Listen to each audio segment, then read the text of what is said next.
Bismillah wa salatu wa salam ala rasulillah. Nous avons parlé dans les cours précédents de l'essuyage sur les khuffayn, sur les chaussettes. La question qui se pose, c'est est-ce qu'il est permis de faire l'essuyage sur autre que les khuffayn? C'est ce que nous allons voir dans ce cours-là.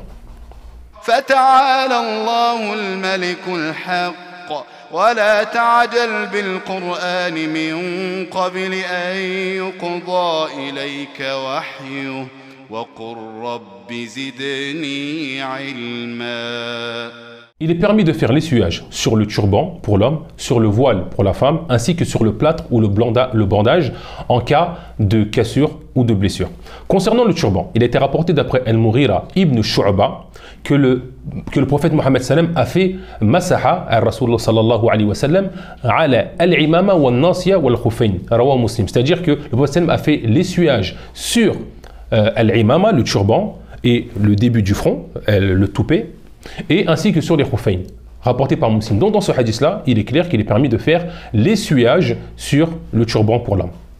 Concernant le voile pour la femme, alors il faut savoir que l'avis majoritaire est qu'il est interdit de le faire. Parce que Allah a dit dans le Coran, وَامْسَحُوا رُؤُوسَكُمْ. Donc Allah a dit faites l'essuyage sur vos têtes quand nous faisons les ablutions, comme nous en avons l'habitude de le faire. Il n'a pas été cité le voile.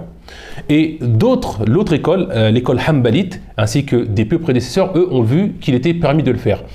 Par analogie déjà sur le turban, ils ont dit que s'il est permis de le faire sur le turban, il est aussi permis de le faire sur le voile, puisqu'on retrouve la même difficulté.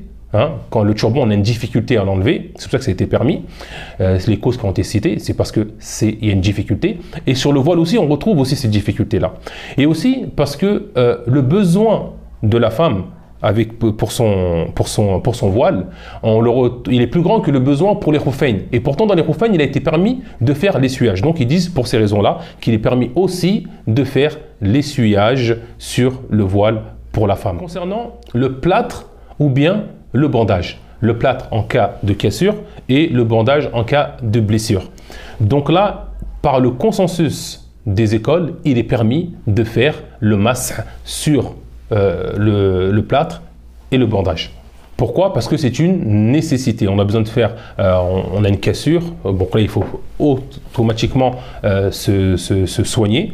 Donc comment on va faire après pour faire les ablutions? Et bien tout simplement, on passera les mains mouillées sur toute la partie du plâtre ou du bandage.